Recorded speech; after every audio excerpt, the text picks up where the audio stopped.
No pensé en reportarlo a la policía en ese momento. Ni siquiera lo consideré porque estaba dudando de mí mismo.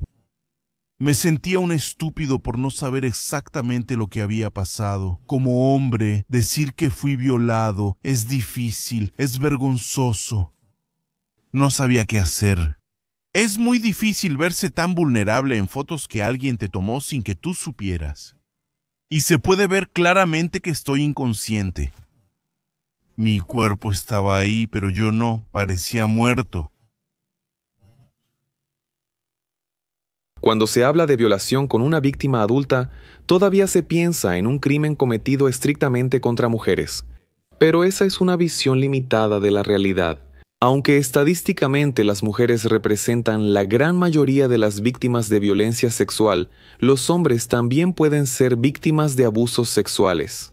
A pesar de que ha habido un aumento en la discusión sobre el tema en los últimos años, este es uno de los crímenes más subreportados en todo el mundo. La violación con víctima masculina adulta es vista como un gran tabú. Estos hombres tienden a esconderse, se sienten avergonzados y evitan exponerse. En gran parte, esto se debe al prejuicio y al miedo al juicio social.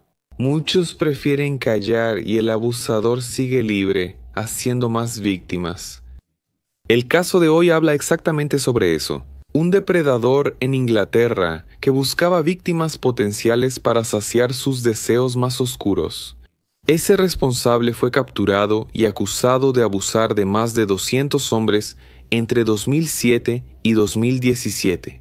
Hoy conocerán el caso de Reinhard Sinaga, el depredador de Manchester.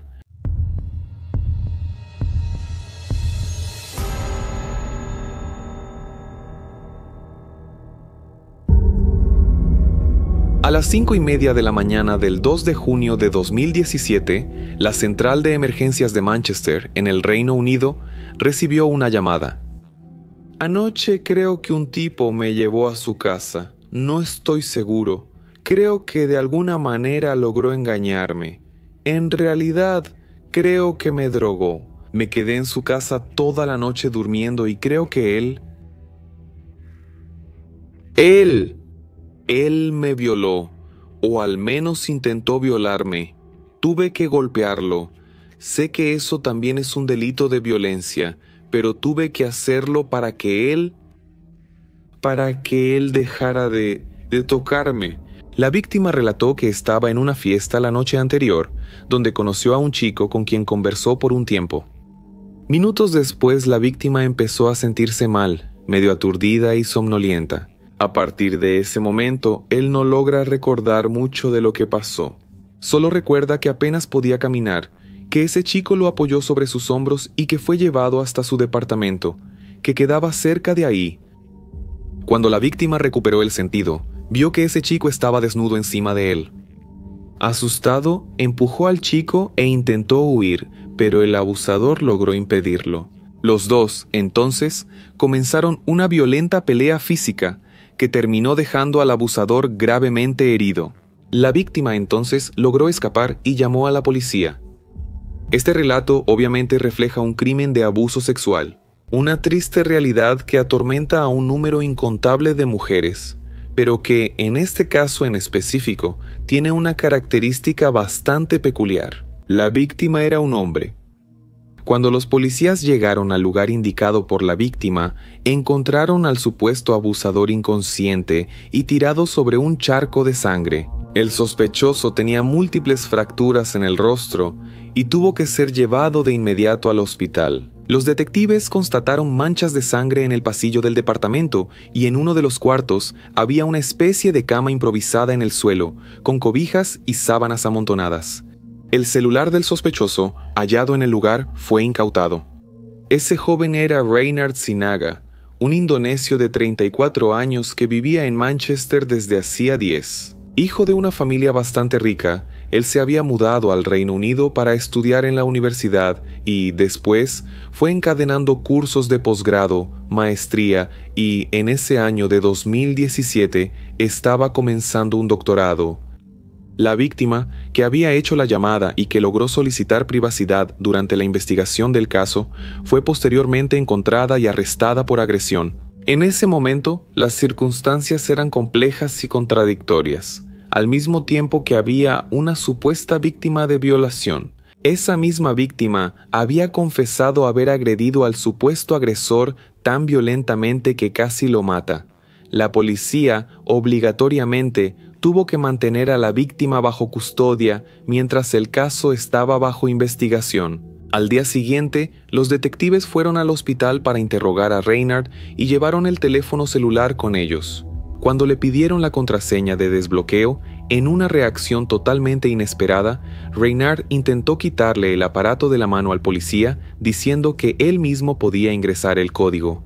El detective se apartó, diciendo que él no tendría acceso al aparato hasta que se investigara una denuncia que se había abierto en su contra y que, si proporcionaba la contraseña correcta, esa acción seguramente sería usada en su contra durante la investigación. Reinhardt dio la contraseña y mientras el detective revisaba el celular, intentó tomarlo de nuevo, lo que solo aumentó la sospecha de que ahí debía haber una variedad de archivos e información crucial que el sospechoso estaba intentando ocultar. No pasó mucho tiempo hasta que el detective localizó una serie de fotos y videos caseros de contenido para adultos, pero su atención se dirigió a los 3 últimos archivos de video grabados la noche anterior.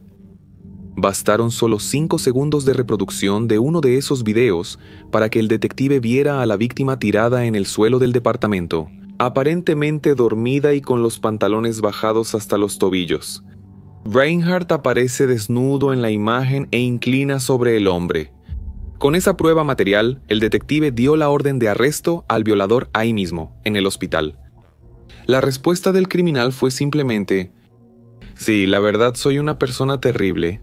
Al día siguiente, Reinhardt fue dado de alta del hospital y, ya bajo custodia, fue directamente a la comisaría, donde pasó por el primer interrogatorio oficial. Quiero recordarte que estás bajo custodia, acusado de intento de violación. ¿Qué tienes que decirnos al respecto? Yo lo niego. No hubo violación. Ok, entonces dime cómo conociste a la persona que te acusó y cómo terminó en tu casa. Lo conocí cerca del estacionamiento. Parecía ser un tipo muy buena onda. Hablamos sobre música, sobre Oasis. Él dijo, ¿y si vamos a tu casa? Entonces fuimos, tomamos unos tragos y luego él empezó a tocarme. Pensé tipo, conozco a unos tipos que parecen hétero, pero son gays o solo son curiosos. Él debe ser uno de esos. Entonces él puso la mano en mi muslo y, como los dos estábamos borrachos, terminamos cayendo al suelo. Y tuvimos sexo. Yo pensé que él estaba despierto, o al menos en el mismo estado en el que yo estaba. Y entonces pensé en grabar, pensé que eso sería sexy, pero luego, en cierto momento, él despertó, quiero decir, despertó entre comillas, ¿sabes? De repente él se alejó diciendo que quería irse a casa. Él vio mi teléfono, pensó que era el suyo. Le dije que me lo devolviera y traté de quitárselo de la mano. Entonces él me empujó al suelo, empezó a patearme y me pateó la cara. Le dije que no podía respirar y él se fue. Los policías ya sabían que él estaba mintiendo, porque los registros de los videos en el celular, además de contradecir su declaración, comprobaban aún más el relato del denunciante. En su departamento, los investigadores encontraron una gran cantidad de documentos, como licencias de conducir y pasaportes de varias otras personas, todas del sexo masculino. Y eso sirvió como una alerta, indicando que el caso podría tener proporciones aún mayores. En la mañana del lunes, 5 de junio, el caso ya había sido dirigido a la División Especial de Delitos Sexuales. El celular de Reinhardt ya estaba siendo sometido a un análisis forense completo, y los investigadores esperaban los resultados de la pericia para poder elaborar el informe que contendría todos los delitos por los que sería acusado. En la tarde de ese mismo día, Reinhardt fue interrogado por segunda vez, ahora por detectives mujeres especializadas en delitos sexuales. cuando fuiste arrestado y les dijiste a los policías que eras una persona terrible, creo que realmente sabías lo que estaba pasando, porque sabías que ese chico no consintió en tener relaciones sexuales contigo. No era en eso en lo que yo estaba pensando. Yo pensaba que el policía tenía esa mala opinión sobre mí, y eso hizo que me sintiera una persona terrible. La víctima describió que, después de tomar el último shot de bebida, ya no puede recordar nada más. Después, lo único que recuerda es a ti desnuda encima de él. Yo creo que le diste algo para que quedara en ese estado. No, yo no le di nada. Es que no puedo entender cómo un chico de 18 años de repente queda en un estado en el que no puede recordar nada y se desmaya sin que esté bajo el efecto de alguna droga. No me estás diciendo la verdad, y este video aquí desmiente todo lo que dijiste. ¿Qué video? ¿Lo puedo ver? La detective muestra en la laptop el video donde él abusaba de la víctima, quien estaba inconsciente, inmóvil y sin reacción. Incluso ante la evidencia irrefutable, él seguía negando el crimen. Reynard empezó a llorar, intentando una vez más hacerse pasar por víctima y alegando que estaba seguro de que el chico sí estaba consciente. Después del segundo interrogatorio, él permaneció detenido, pero ahora oficialmente acusado de violación.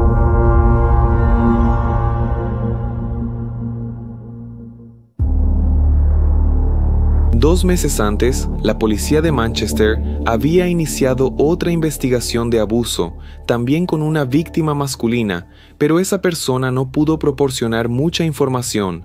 Ese hombre dijo que, mientras estaba en un club nocturno con amigos en la calle Princess, tuvo una especie de apagón y despertó en un lugar desconocido, de donde salió corriendo, aún aturdido.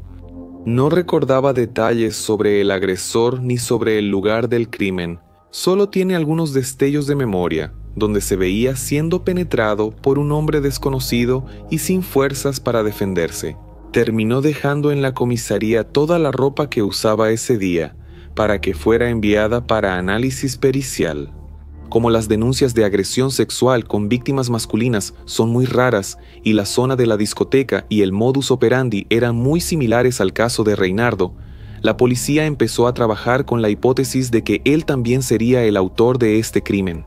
La pericia entonces comparó el ácido desoxirribonucleico encontrado en la ropa interior de la víctima y se constató que se trataba de su semen. En ese momento ya había 2 víctimas confirmadas. En su casa ya se había incautado una enorme cantidad de pruebas. Eran cámaras fotográficas, otros teléfonos celulares, laptops, discos duros, tarjetas de memoria y todo necesitaba ser analizado cuidadosamente. El 7 de junio, cuando llegó el primer informe pericial de solo uno de los celulares, se comprobó que al menos otros 5 hombres habían sido abusados y grabados por él. En el cuarto día de investigación ya había 16 víctimas confirmadas. El contenido de los videos era devastador. Varios muchachos, jóvenes, siempre inertes e inconscientes, siendo abusados de diferentes maneras. Eran cientos de archivos, horas y horas de videos, y todavía había mucho más material por analizar. En total, los archivos recolectados en los dispositivos electrónicos superaban los 3 terabytes de datos. Los archivos más viejos eran de 2007, básicamente fotos de baja resolución y videos cortos, de baja calidad, lo que dificultó mucho la identificación de las primeras víctimas. Según lo que se sabía, el abusador era el mismo, Reynardo. Eso significaba que él estaba cometiendo ese tipo de crimen desde hacía al menos 10 años, desde su llegada al Reino Unido. En 2014, compró su primer iPhone, y fue a partir de ahí que la calidad de los registros de sus archivos mejoró. El largo e incansable trabajo pericial determinó que, hasta el momento de su arresto, en junio de 2017, más de 200 hombres habían sido abusados. Con nuevas pruebas, Reynard fue llamado nuevamente a declarar, pero su manera de responder a las preguntas, probablemente guiado por su abogado, pasó a ser completamente diferente de antes. ¿Qué les dabas para beber o comer cuando los encontrabas? Sin comentarios. Además de alcohol, ¿qué otra droga les dabas? Sin comentarios. Esta es tu oportunidad de hablar con nosotras y ayudarte a ti misma. Sin comentarios. Una parte clave de la investigación era descubrir qué usaba Reynard para drogar a sus víctimas. Otro punto importante era identificar y encontrar a todas ellas, utilizando los registros de imágenes, documentos y objetos incautados en su casa. A medida que eso iba sucediendo, la fuerza de tarea, compuesta por policías, psicólogos y trabajadores sociales, tuvo que ir al encuentro de esas víctimas por todo el Reino Unido, así como en algunos otros países, para cumplir no solo la tarea de entrevistarlas, sino también de informarles que habían sido abusadas, incluso sabiendo que muchos de ellos ni siquiera imaginaban que eso podría haberles pasado. A finales de junio ya había 83 víctimas identificadas, y los equipos ya habían hablado con algunas de ellas. Los relatos siempre eran los mismos. Empecé a platicar con un tipo amigable, tomé un poco, de repente me sentí mareado, confundido y me desmayé. Al día siguiente desperté en su sofá. Él me explicó que me sentí mal la noche anterior y que me había llevado a su casa solo para dormir. Pero, para sorpresa de los investigadores, algunas de esas víctimas, aunque no recordaban detalles del día, sabían lo que había pasado, y por miedo al juicio, vergüenza de exponerse como víctimas de abuso y principalmente por pensar que no podrían probar nada, todos habían decidido no denunciar. Al final de la investigación, Reynard fue acusado de 159 cargos de violación y varios otros agravantes, una de las mayores acusaciones contra un solo acusado en la historia criminal británica.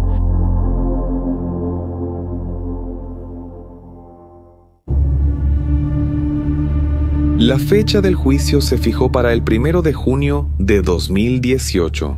Dada la enorme magnitud del caso, terminó siendo dividido en 4 juicios. La exposición que enfrentan las víctimas de violencia sexual en un tribunal, sin importar el sexo, es muy difícil. Y en el caso de estas víctimas, que no tenían mucho que recordar, sería una tarea difícil presentarse en un tribunal para explicar algo de lo que no se acordaban. La asistencia de cada uno fue opcional. No todos aceptaron participar, solo 48 estuvieron de acuerdo. Y digo solo porque, como mencioné antes, la policía sabía que existían más de 200 víctimas. El fiscal encargado de la acusación relató lo difícil que fue ver algunos de los videos, porque involucraban agresión física, relaciones violentas y actos abusivos, mientras la víctima vomitaba o parecía agonizar. Para los investigadores y la fiscalía, nunca hubo dudas de que Reynardo era culpable, pero era necesario probar en el tribunal cuán cruel fue en todos sus actos. Con eso, crearon un perfil del acusado, que fue presentado por la fiscalía en el tribunal. Reynardo actuaba como un acosador. Su departamento estaba justo en medio de la vida nocturna del centro de Manchester. Desde la ventana de su apartamento, podía ver el movimiento en las calles, bares y pubs, y podía observar a posibles víctimas. Él rondaba por las calles buscando a jóvenes que, cuando se separaban del grupo de amigos por cualquier motivo, ya fuera porque los habían echado de un club, porque estaban borrachos o porque salieron a fumar y se quedaban solos usando el celular, él se les acercaba. El perfil básico de las víctimas era de hombres jóvenes, y aunque después de la identificación de las víctimas algunos se identificaron como gays, la gran mayoría eran heterosexuales. Reynard no parecía una amenaza para ninguno de ellos. Él era educado y se mostraba amigable. Usaba su simpatía para iniciar una conversación, y en un momento de descuido de la víctima, él añadía droga a la bebida de ellos, o en algunos casos, ofrecía su propia agua o bebida que ya estaba adulterada. En Internet le encantaba presumir sobre su vida sexual. Por supuesto, no revelaba que las relaciones no eran consentidas, pero se la pasaba comentando con los amigos, en chats y redes sociales, sobre los hombres con los que había estado. Ayer estuve con un chico de 19 años que acababa de terminar con su novia fastidiosa. Yo soy el Super Ray, salvando a los chicos hetero de sus novias horribles. Bueno, él era hetero hasta que despertó aquí en mi casa, sin ropa alguna.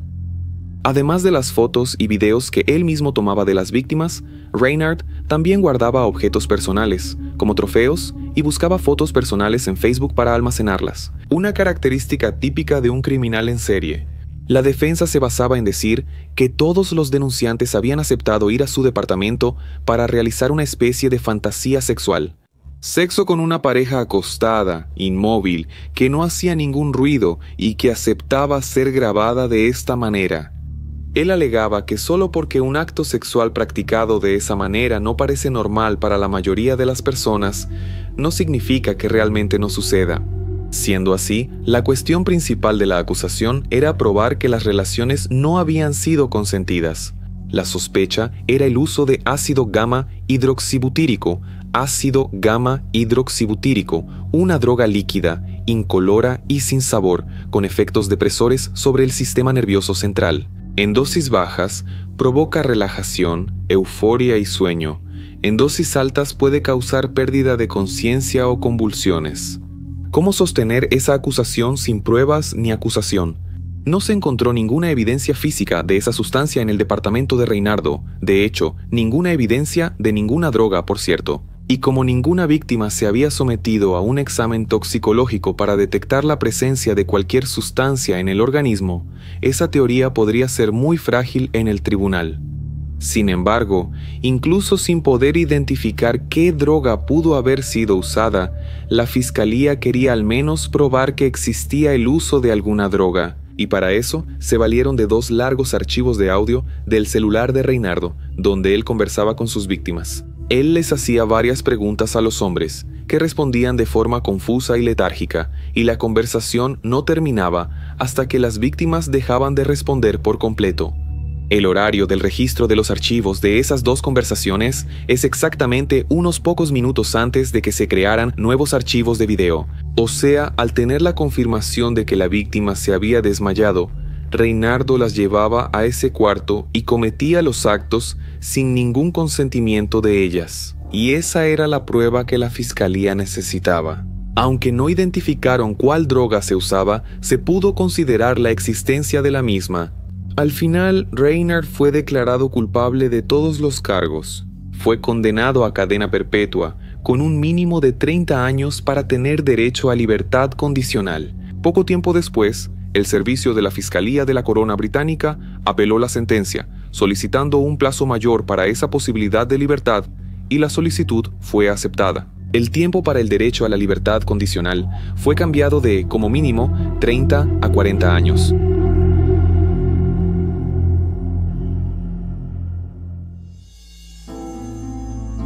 Los crímenes sexuales son, lamentablemente, muy frecuentes. Las mujeres son las víctimas más comunes, y ellas tuvieron que acostumbrarse a adoptar ciertos comportamientos preventivos, como por ejemplo, no caminar solas por la calle de noche, no aceptar bebidas de extraños o no usar coleta o el cabello suelto para que no las jalen, lo cual es un absurdo, ya que esas mujeres tienen que vivir bajo restricciones toda su vida para evitar que ocurra lo peor.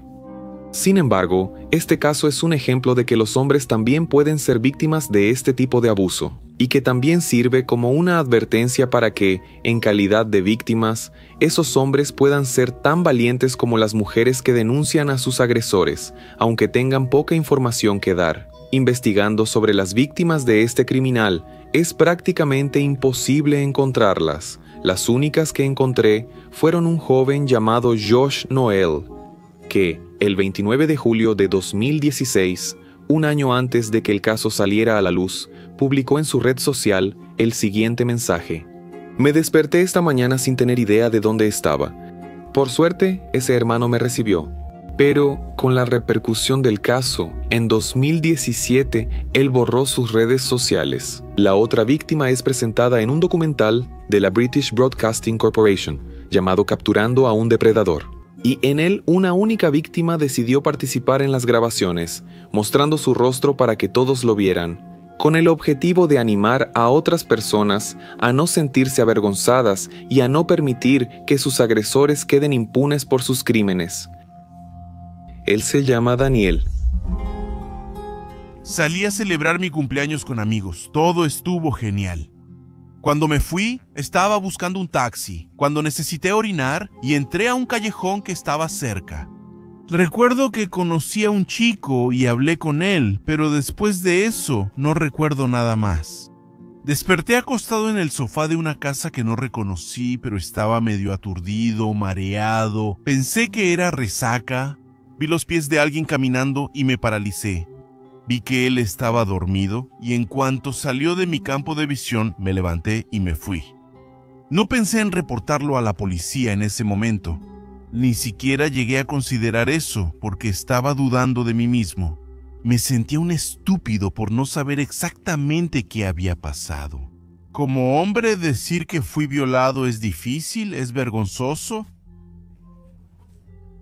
No sabía qué hacer. Cuando la policía me buscó, vi por la mirada de la detective que me reconoció. Pronto entendí que realmente eso había sucedido. Ella me mostró fotos y en una de las fotos estoy acostado con la cabeza sobre mi brazo. Se puede ver mi tatuaje, era yo ahí. Es difícil verte tan vulnerable en fotos que alguien tomó sin que supieras. Y se puede ver claramente que estoy apagado. Mi cuerpo estaba ahí, pero yo no. Parecía muerto.